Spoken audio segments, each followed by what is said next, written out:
ஆலயங்களுக்கு செல்கின்றோம். பக்தி ஒளி நேயர்களுக்கு ரொம்ப நன்றியை தெரிவித்துக் கொண்டு, ஆலயங்களுக்கு சென்றால் எப்படி பகவானை நாம் சேவிப்பது?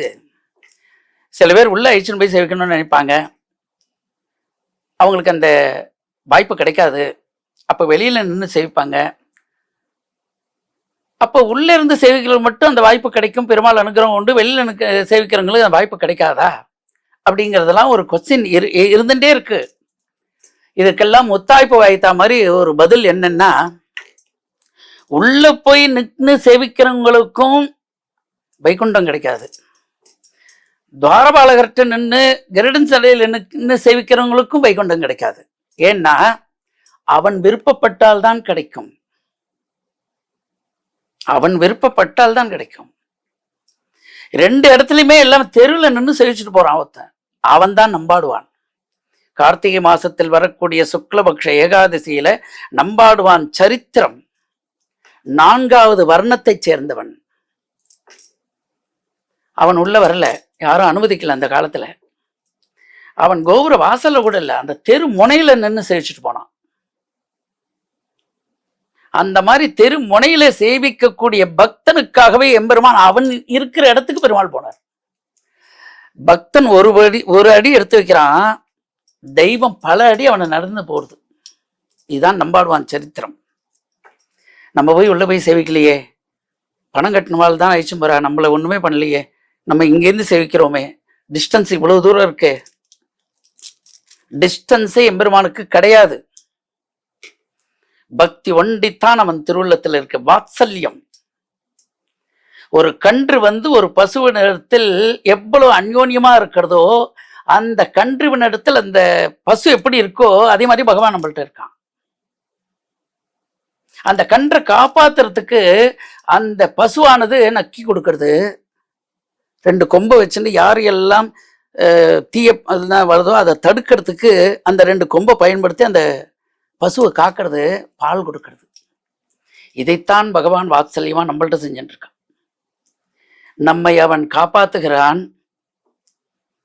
சகல விதமான துன்புறுத்துகள்லேருந்து அவன் நம்மை காத்து ரட்சிக்கின்றான். உணவை அளித்து உடை அளித்து இருக்க இடம் கொடுத்து நம்மை காப்பாற்றுகின்றான். இதை காட்டிலும் எம்பெருமான் என்ன செய்ய முடியும்? ஆகவே நம்ம கிட்ட போய் நினைக்கலாமா? எட்டகன் அவனை நினைத்தாலே போரும், அவன் ஓடி வந்து விடுவான். இது பகவானுடைய வாத்சல்யமான குணம். ஆகவே பக்தி ஒளி நண்பர்களுக்கு என்ன உள்ள ஐச்சும் போலியே, என்ன வெளில ஐச்சும் போலியே, உங்களுக்கு இருக்கிற பக்திக்கு எம்பெருமான் அந்த கருவறையிலேருந்து வெளில வந்துடுவான். பாண்டுரங்கன் செய்த லீலைகள்ல பலவிதமான லீலைகள் பாண்டுரங்கன் கர்ப்பகிரகத்திலே கிடையாது. அவன் வெளியே வந்தாச்சு, பக்தர்களோட பக்தர்கள விளையாடின்னு இருக்கான். அதுவும் பண்டரி கஷேத்திரத்துல பார்த்தீங்கன்னா பாண்டுரங்கன் வெளியிலேயே தான் இருப்பான். கருவறையில் இருக்கக்கூடிய நேரம் ரொம்ப குறைவு. எல்லா திவிதேசத்திலுமே பெருமாள் பக்தர்களுக்காக தான் வெளில இருக்கான். ஆகவே பக்தி ஒளி நண்பர்களுக்கெல்லாம், ஆன்மீக தொண்டர்களுக்கெல்லாம் நான் என்ன சொல்றேன்னா, அன்பர்களுக்கெல்லாம் எம்பெருமானை சேவிப்பது தான் முக்கியமே தவிர, உதாரணத்துக்கு இன்னொன்னு கூட சொல்றேன். திருப்பானாழ்வார் அவருடைய மாசம் கார்த்திகை மாசம் இப்ப நடந்துட்டு இருக்கு. திருப்பானாழ்வார் 4வது வர்ணத்தை சேர்ந்தவர். அவர் திருக்காவேரியில, திருவரங்கத்தில் இருக்கக்கூடிய திருக்காவேரியில நின்று சேவிச்சார். அவரை பெருமாள் சாரங்க முனிவர்ங்கிற தோல்ல ஏத்திரு போய் கருவறையில சேர்த்தவர். அப்பேற்பட்ட ஒரு மகத்தான அன்பர்களுக்காகத்தான் பெருமாளை தவிர பணங்காசுக்கோ எதுக்கோ கிடையாது. இல்லாட்டி வேணா முனிசாரங்கர்னு ஒரு அர்ச்சகரை அழிச்சுன்னு அவர் தோல்ல ஏத்தின்னு போய் கருவறையில இறக்கி அந்த பெருமாளை ஆட்கொண்ட பெருமான் ரங்கநாதன். அதனால நம்ம எல்லாருமே என்ன நினைச்சுக்கணும், காய்ச்சும் போலையே, கிட்ட கழிச்சும் போய் சேவிக்கலையே எல்லாம் கிடையாது. கிட்ட அவர் ஒருவர், நம்மளுடைய எண்ணங்கள் இருக்கிறதுக்கு பெருமாள் ஒருவர். ஆகவே ஆன்மீக அன்பர்கள்லாம் இந்த பக்தி ஒளி மூலியமாக எம்பெருமானிடத்தில் கிட்டக்க போய் சேவிக்கணும்னா அவர் நம்மள்கிட்ட வருவாருங்க திடமான நம்பிக்கையோடு நம்ம எப்போதும் போல சேவிப்போம். பெருமாள் பக்கத்திலேயே இருப்பார். கோவில்லேருந்து நம்ம போறோம் கோவிலுக்கு அப்படின்னா எப்படி பெருமாளை சேவிக்கணும்? அதுக்கே ஒரு வரமுறை இருக்கு. அப்படி என்ன வரமுறை அப்படின்னா, முன்னாடி ஆலயத்துக்கு செல்கின்றோம், ராஜகோபுரத்தை கடந்து செல்கின்றோம், துவஜஸ்தம்பம் பலிபீடத்துல நம்ம சேவிக்கிறோம். எல்லா கோயில்கள்லையுமே துவஜஸ்தம்பம் பலிபீடத்து முன்னாடி சேவிக்கிறது தான் முறை. அதுக்கு தான் ரொம்ப பவர். தனித்தனியா ஒவ்வொரு சந்நிதியிலையும் விழுந்து விழுந்து கும்பிடுவதுங்கிறது கிடையாது. துவஜஸ்தம்பத்துல விழுந்து சேவிக்கிறது தான் உண்மையான ஒரு பக்தனுடைய கடமை. அந்த மாதிரி துவஜஸ்தம்பத்துல விழுந்து சேவிச்ச உடனே கருடனையும் சேவித்து துவாரபாலகரையும் சேவித்து உள்நோக்கி செல்கின்றோம். உள்நோக்கி செல்லும் பொழுது அப்புறம் மூலவரை நம்ம தரிசிக்கிறோம்.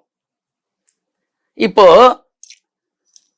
அந்த ராஜகோபுரத்திலையும் உள்ள போறோம் இல்லையா, உள்ள போகும்போதே நம்மளிடத்தில் இருக்கின்ற அனைத்து அவயவங்களுமே ஒன்றியாக்கி அடக்கி பெருமாளை சேவிக்கணுங்கிற ஒன்லி தாட்ஸ் தான் நம்மள்ட்ட இருக்குமே தவிர வேற எந்த எண்ணங்களும் நம்மள்ட்ட கிடையாது. துவஜஸ்தம்பத்துல போனோன்னு ஆட்டோமேட்டிக்கா அந்த சரீரமானது விழுந்துரும்.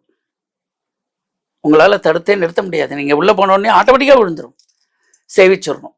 அதுக்கப்புறம் கருட மண்டபத்துக்கு போறோம், கருடன் சேவிக்கிறோம், துவாரபாலகரை சேவிக்கிறோம். பெருமாள் ஆட்டோமேட்டிக்கா உள்ள கூப்பிடுவார்.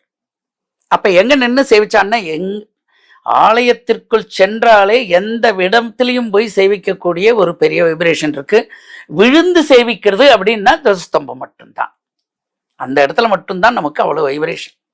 உள்ள போனோன்னே கையெடுத்து அஞ்சலி ஹஸ்தமாக சேவிக்கலாம், தப்பே கிடையாது. அஞ்சலி ஹஸ்தத்துக்காக தான் இந்த 2 கையே கொடுத்திருக்கார் அவர். கையில்லாதவர்களையும் காலில்லாதவர்களையும் நினைத்து பார்க்கும் பொழுது நமக்கு இவ்வளவு பெரிய ஒரு வைபவங்களை கொடுத்த எம்பெருமானுக்கு அந்த போனோன்னு கையெடுத்து இப்படி பண்றோம் பாருங்க, அதுதான் சரணாகதி. மந்திரமே தேவையில்லை. உள்ள போனோன்னா 2 கையும் எடுத்து சரணாகதி பண்றோம் இல்லையா, அந்த சரணாகதிக்கு அவன் ரொம்ப சந்தோஷப்படுவான். அவன் சந்தோஷப்பட நம் குடும்பம் ஆட்டோமேட்டிக்கா எப்படி கிருஷ்ணன் குசேலருக்கு பண்ண மாதிரி ஆட்டோமேட்டிக்கா நம்ம குடும்பமானது அபிவிருத்தி அடைஞ்சுட்டே வரும். காரணம் என்னன்னா சரணாகதி. இந்த சரணாகதியை பத்தி நிறைய பேர் பேசியிருக்கா. இருந்தாலும் இன்னொரு ஒளிப்பதிவில் நம்ம பேசுவோம். மங்களானி பகந்து.